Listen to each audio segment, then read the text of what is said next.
रहा है, चूंकि आगे चुनौतियां बहुत है, लेकिन आपकी पार्टी किस तरह से मंथन कर रही है? देखिए, हमारी पार्टी ने सारी समीक्षाएं अपनी पूरी कर ली और आपने खुद देखा कि हमने अपने प्रदेश अध्यक्ष और राष्ट्रीय अध्यक्ष और उनकी राष्ट्रीय अध्यक्ष की कमेटी छोड़ करके बाकी सारी चीजें बढ़, हमने अपने यहाँ जो उचित होगा उसका फैसला ले लिया है संगठन के अंदर, केवल एक घोषणा मात्र होनी। दूसरी बात आपको हम कहते हैं कि हमारे यहाँ बहुत तेजी से हर जिले के स्तर पर, हर नगर के स्तर पर, हर गांव गांव इस समय सदस्यता अभियान चल रहा है और मिस कॉल पे कोई नहीं। ये हम आपको क्लियर करें, हमारे यहाँ जो सदस्यता अभियान चल रहा है वो मिस कॉल पे नहीं चल रहा, वो बाकायदा 20 रुपए की पर्ची कटेगी। जो संगठन में विचारधारा में हमारे ताल्लुक रखता होगा वही हमारा सदस्य बनेगा, क्योंकि हम दिखावे वाली पार्टी नहीं है, प्रोपेगेंडा करने वाली पार्टी नहीं है। इसीलिए गांव के स्तर पर हम ये अपना सदस्यता अभियान चल रहे हैं और उसी के साथ हम सक्रिय सदस्यता भी बने। अब बात इस चीज की रह गई, आप देखिए कि 9 अगस्त सन 1942 को भारत छोड़ो आंदोलन हुआ और उसी के तर्ज पर समाजवादी पार्टी घर घर तिरंगा लगाने का कार्यक्रम 9 तारीख से लेकर के और 15 तारीख तक तिरंगा लहराएगी। हाँ, जिसका आप विरोध कर रहे हैं। जाएगी नहीं, हम लोग केवल ये बता रहे हैं कि काशगंज ऐसी चीजें भाजपा कर सकती है, उससे आप सतर्क, क्योंकि भारतीय जनता पार्टी को नहीं तो क्या हर घर तिरंगा अभियान में आपको कोई दिक्कत नजर आ रही है? अगर दिक्कत नजर आ रही है तो आप अपनी बात रखिए। हाँ, नहीं, बिल्कुल दिपसी नजर आ रही। इतिहास देख करके ही कहा जाता है। हमारे देवेंद्र भाई बहुत अच्छे इंसान, हम दोनों लोग जब किसी डिबेट में बैठते हैं एक दूसरे को पूरा सुनते हैं, इंटरप्ट नहीं करते। और मैं आपको बता दूं कि देखिए, इतिहास से ही किसी का भविष्य आगे दिखाई देता है। अब देखिए, हृदय परिवर्तन हो गया हो और वो साबित होने लगे तो समझ में आता है। मैं आपको 1 मिनट लूंगा और सारी बातें कह दूंगा। ठीक है। इतिहास इस बात का गवाह है कि जनसंघ रहा हो चाहे हिंदू महासभा रही हो, इन लोगों ने अंग्रेजों का साथ दिया। सावरकर साहब जिनकी विचारधारा पर ये भारतीय जनता पार्टी बनी, आरएसएस बनी हुई है, इन लोगों ने 60 रुपए की पेंशन उठाई अंग्रेजों से और शहीदों के विरुद्ध बयान किए, उनको सजा कराए हुए हैं। ये कभी भी नाथूराम गोडसे जो हमारे महात्मा गांधी, हमारे राष्ट्रपिता के हत्यारा रहा, उसको कभी भी मुर्दाबाद का नारा नहीं लगा सकते। आप इनसे कहला लीजिएगा, ये नहीं लगाएंगे। तीसरी चीज देखिए, 53 साल तक राष्ट्रीय स्वयंसेवक संघ और इन लोगों ने जो है कार्यालय पे अपने जो है नागपुर के न झंडा फहराया और तिरंगा का विरोध करता रहा। ये लोग कहते रहे कि तिरंगा जो है ट्राई कलर, ये हमारा कलर नहीं, हमारा तो एक रंगा है, वो है केवल केसरिया। और इन्होंने कहा कि ये तिरंगा और ये वंदे मातरम हो चाहे जनगण मन हो, ये अधिनायकवाद का परिचायक है। इन्हीं के सारे विचारक कहते रहे और उसका विरोध करते रहे। देश के इतने बड़े लिखित संविधान का इन्होंने विरोध किया है और आज इन्होंने गीदड़ की खाल में अपने आप को जो है, शेर की खाल में गीदड़ ने अपने आप को चढ़ा लिया। देवेंद्र जी, बहुत बड़े बड़े आरोप आप पर लग रहे हैं। बात ये कह रहा हूं, सबसे बड़ी बात ये कह रहा हूं कि अगर आपको तिरंगा पसंद होता तो निश्चित रूप से आप कासगंज के अंदर जब तिरंगा यात्रा निकाले थे तो मुंह चिढ़ाने का काम अल्पसंख्यक मोहल्ले में नहीं कर रहे होते। आपने मुंह चिढ़ाने का काम किया और वहां दंगा फैलवाया था। इस बात का अंदेशा है, prevention is better than cure. हम लोग देश के सच्चे नागरिक हैं, ये भी हैं, देवेंद्र भाई भी हैं, भूल चुप से गलत पार्टी में आ गए हैं, लेकिन ये जरूर है कि मुंह चिढ़ाने का काम नहीं करना चाहिए। दिल में अगर तिरंगा है, कपिश जी, आपको कैसे पता कि गलत पार्टी में आ गए हैं? क्या उनको ये महसूस हो रहा है? नहीं, आप खुद देखिए ना, ये तानाशाह होते तो हमको बोलने ही नहीं देते। इनके कई प्रवक्ता हमको बोलने नहीं देते, जैसे मोदी जी संसद में नहीं बोलने देते हैं, योगी जी उत्तर प्रदेश में नहीं बोलने देते हैं। देवेंद्र जी आरोप के साथ साथ देखिए आपकी बात भी वो समझ रहे हैं, कह रहे गलत पार्टी में आ गए हैं।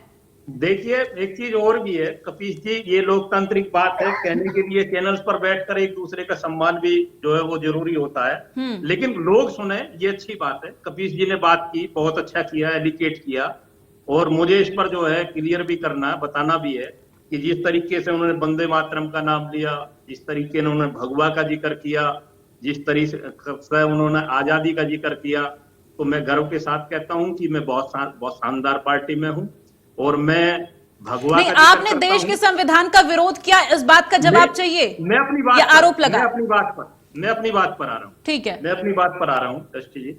और कोई आप जो है नाथूराम गोडसे की बात करें या जिस तरीके से और किसी के लिए भी जंग संघ की बात करें या किसी पर भी एलिकेट लगाएं, ये आपका विशेषाधिकार होता है, क्योंकि विपक्ष में बैठे हैं, आपको भी किसी ना किसी को जवाब देना होता है।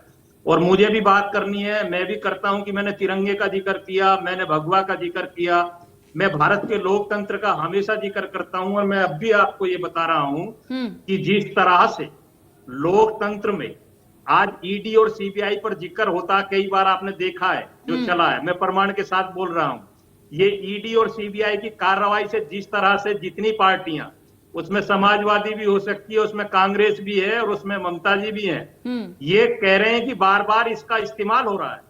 ये लोकतंत्र का विश्वास या लोकतंत्र की नहीं, ताकत इस्तेमाल नहीं, होती, गलत तो 60 इस्तेमाल वर्षों में, देवेंद्र जी, गलत इस्तेमाल, ये आरोप है। 60 वर्षों में गलत क्यों नहीं थी? 8 वर्ष में ऐसा क्या बदलाव आ गया 7 वर्षों में? ये गलत साबित हो रही है। आप तिरंगे की बात कर रहा हूँ, मैं तिरंगे की बात कर रहा हूँ, साथ साथ भगवा की बात करना कोई गलत नहीं है सृष्टि। भगवा मेरे दिल में है, भगवा मेरे जमीन में है, भगवा की बात करना मुझे कोई गलत नहीं है। मैंने किसी का विरोध करता। आप टोपी रखकर कपीस जी जब मस्जिद में जाकर इबादत करते हैं तो मैंने उसका विरोध नहीं किया, लेकिन भगवा में अपने सर पर रखकर मस्तिष्क पर तिलक लगाकर कलावा की बात करता हूँ तो मैं गौरवान्वित होता हूँ। आपने हिम्मत होनी चाहिए कबीर जी, आपने भी हिम्मत होनी चाहिए, आप लोगों को भी ये होना चाहिए। अगर भारतीय जनता पार्टी, देखिए कपिल श्रीवास्तव जी, आपने कई गंभीर आरोप लगाए हैं जिसका जवाब मुझे देवेंद्र प्रमुख जी से लेना है और उनसे मुझे जवाब लेने दीजिए। मैं पूछना चाहता हूँ, अगर सनातनी है तो सनातनी की वेशभूषा में बैठना या सनातनी पर बात करना कौन सा गलत है?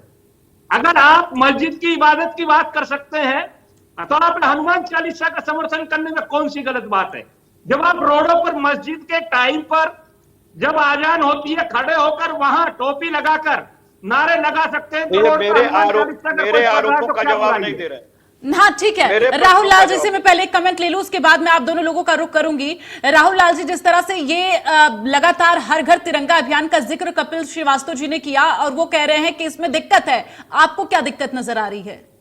हर घर तिरंगा अभियान में तो कोई दिक्कत वाली चीज नहीं है, लेकिन हाँ कुछ मजबूत सवाल बने हुए हैं कि आखिर नहीं, तो क्या आपको भी लगता है कि भारतीय जनता पार्टी ने देश के संविधान का विरोध किया और अंग्रेजों से मिले हुए थे, उसके बाद इन्होंने तिरंगे का विरोध किया, क्या आपको भी लगता है? भारतीय जनता पार्टी सुन लीजिए देवेंद्र जी, सुनते लीजिए देवेंद्र जी, देखिए कुछ मूलभूत सवाल तो बने हुए हैं। एक मिनट मुझे राहुल लाल जी से जवाब ले लेने दीजिए, क्योंकि इनका क्या विश्लेषण कहता है वो भी जानना बेहद जरूरी हो जाता है, क्योंकि कपिल श्रीवास्तव जी ने कई बड़े गंभीर आरोप लगाए हैं। दीक्षित जी, देखिए अगर हम लोग बात करें 15 अगस्त 1947 को जो है कि आरएसएस ने अपने कार्यालय पर झंडा फहराया था, उसके बाद 26 जनवरी 1950 को फहराया था, लेकिन उसके बाद सीधे जो 26 जनवरी 1950 के बाद का जो अगली तिथि आती है वो आ जाती है 26 जनवरी 2002। तो आखिर 2001 तक क्यों नहीं? इस सवाल का जवाब तो देना पड़ेगा। दूसरी चीज अभी कहा जा रहा था कि ईडी का दुरुपयोग, भाई ईडी का दुरुपयोग हो ही रहा है। भाई ईडी कोई पुरानी संस्था नहीं है, ईडी तो 16 वर्ष पुरानी संस्था है। आप देख लीजिए ईडी के मामले में हम लोग क्या आंकड़े हैं। ईडी के तहत जो है corruption of money laundering act में 5422 मामले दर्ज हुए हैं और उसमें केवल 24 मामलों में कोर्ट में जो है वो सजा दिलवा पाई है। तो ये आंकड़े बिल्कुल स्पष्ट हैं कि आप सजा दिलाने में सक्षम नहीं होते हैं। तो इसका मतलब है कि कहीं कहीं जिस तरह से हाल के समय में ईडी बहुत ज्यादा केस दर्ज कर रही है, तो आप पॉलिटिकली मोटिवेटेड केस दर्ज कर रहे हैं जिसमें कि आप सामने वाले की छवि तो जरूर खराब हो, लेकिन आप अंतिम परिणाम पे नहीं पहुंच पाते। तो ये ईडी के ऊपर सबसे बड़ा सवाल हमेशा जो है कि वो खड़ा रहेगा ये चीज। ठीक है, बिल्कुल देवेंद्र प्रमुख जी, इसका जवाब देना तो पड़ेगा ही, क्योंकि अगर फाइनल निष्कर्ष तक नहीं पहुंचती है ईडी और लोगों की छवि खराब होती है, इसके साथ ही लगातार ये भी आरोप आप पर लग रहे हैं कि ईडी का दुरुपयोग किया जा रहा है। बिल्कुल देता हूं सृष्टि जी। राहुल लाल जी का क्वेश्चन अच्छा है ईडी के प्रति, और ये इन्होंने ये भी क्लियर कर दिया कि ये 16 वर्ष पुरानी संस्था है। अच्छी बात है, 16 वर्ष पुरानी है, फिर भी 8 वर्षों तक तो इसका यूज किसी ना किसी पार्टी ने कहीं ना कहीं तो चली है दूसरी सरकारों में। अगर ये थी तो क्यों आई और क्यों इसका विरोध नहीं हुआ?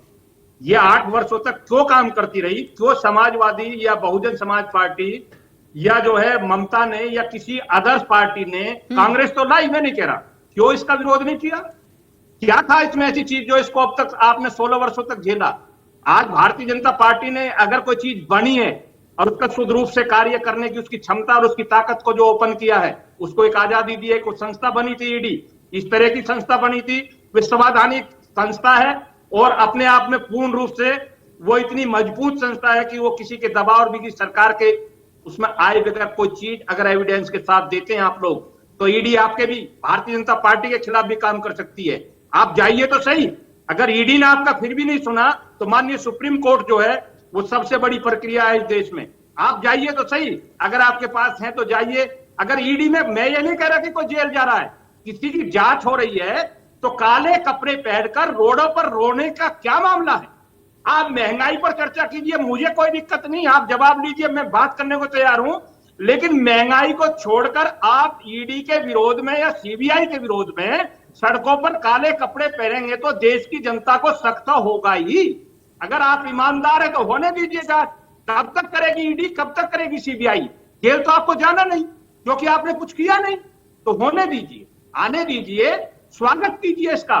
मैं तो कहता हूं कि जैसे आप तिरंगा का स्वागत कर रहे हैं, क्या बेशक मजबूरी में कर रहे हैं, एसटी, ईडी का, सीबीआई का भी विपक्ष को स्वागत करना चाहिए। जब जाकर आने वाले 10-5 साल में लोग आप पर विश्वास करेंगे, ट्रस्ट करेंगे। आपने देवेंद्र जी 2017 में आपने ईडी की शक्तियों में भूतपूर्व वृद्धि कर दी थी, 2017 में वृद्धि की थी ईडी की, और अब 2022 आ चुका है और उस शक्तियों में वृद्धि का कोई भी परिणाम अभी तक हम लोग के सामने श्रीवास्तव नहीं जी, आया। कपिल श्रीवास्तव जी, आपसे कमेंट लेना चाहूंगी देवेंद्र प्रमुख जी ने जो बातें रखी हैं।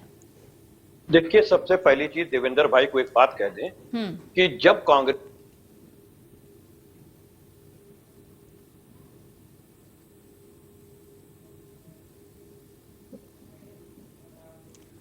जहां तक ईडी के अंदर उसका मामला है, कांग्रेस ने किया, लेकिन वर्तमान में 5,000 से ज्यादा इन्होंने उस पर केसेस जो हैं लगाए हैं और 1 लाख करोड़ से ज्यादा की इन्होंने संपत्तियों को अटैच स्वयं से जब्त किया है। लेकिन दुर्भाग्य की यह बात है कि आज तक 1 रुपए की भी संपत्ति ये जो है, क्योंकि प्रवर्तन निदेशालय को जब्त करने का तो पावर है लेकिन उसको अटैच कराने का पावर नहीं है। अटैच हमेशा न्यायालय करेगी। न्यायालय से 1 रुपए की संपत्ति अटैच नहीं करा पाए हैं, इसके मतलब है कि आप सीधा सीधा दुरुपयोग कर रहे हैं। जो राहुल जी कह रहे थे बिल्कुल सत्य बात है कि इसका गलत उपयोग कर रहे हैं। और आपको अगर करना ही है, बड़ा आप फेयर हैं, आपको याद होना चाहिए कि गडकरी साहब की 26 कंपनियां हैं, एक पूर्ति कंपनी है जिसकी कई सिस्टर कंपनियां रही हैं, उसमें ड्राइवर तक उनका जो है वो रहा है। और जहां तक अमित शाह जी का पुत्र का सवाल है, आपको याद होना चाहिए कि 16,000 गुना उनकी संपत्तियों का विस्तार हुआ था, तो आज से 4 साल पहले ही हो गया था। करा लीजिए ना एक ईडी और सीबीआई, अपने आप सारी चीजें के सामने आ देखिए, ईडी और सीबीआई और हर घर तिरंगा अभियान से हटकर जो हमारा मुद्दा है प्रदेश अध्यक्ष को लेकर, हम उस पर आते हैं। प्लीज, आप तीनों लोगों से मेरा निवेदन है कि जिन मुद्दे पर डिस्कस चल रहा है उसी मुद्दे पर हम रहें। ईडी, सीबीआई और हर घर तिरंगा अभियान अभी हम नहीं इस पर चर्चा करना चाहते। देवेंद्र प्रमुख जी, देवेंद्र प्रमुख जी जवाब दे रहा हूं। उन्होंने 2 अच्छे नाम लिए हैं, इस समय सरकार के हिस्सा हैं और मजबूत तरह से। आपने गडकरी जी का लिया, मुझे कोई दिक्कत नहीं है, लोकतंत्र में आप अपनी बात रखिए, विपक्ष में बैठे, आपका काम भी है। आपने शाहजी के बेटे का नाम लिया, मुझे कोई दिक्कत नहीं है, लेकिन इतने बड़े नाम लेकर आप इतनी बड़ी चूक कर रहे हैं। अगर आपके पास कुछ है कपीश जी, तो फिर आपको माननीय सुप्रीम कोर्ट पर यकीन नहीं है, या खुद पर यकीन नहीं है, या ईडी कोई ऐसी संस्था जिसे सरकार चला रही है, आप इस पर भी सवाल उठा रहे हैं।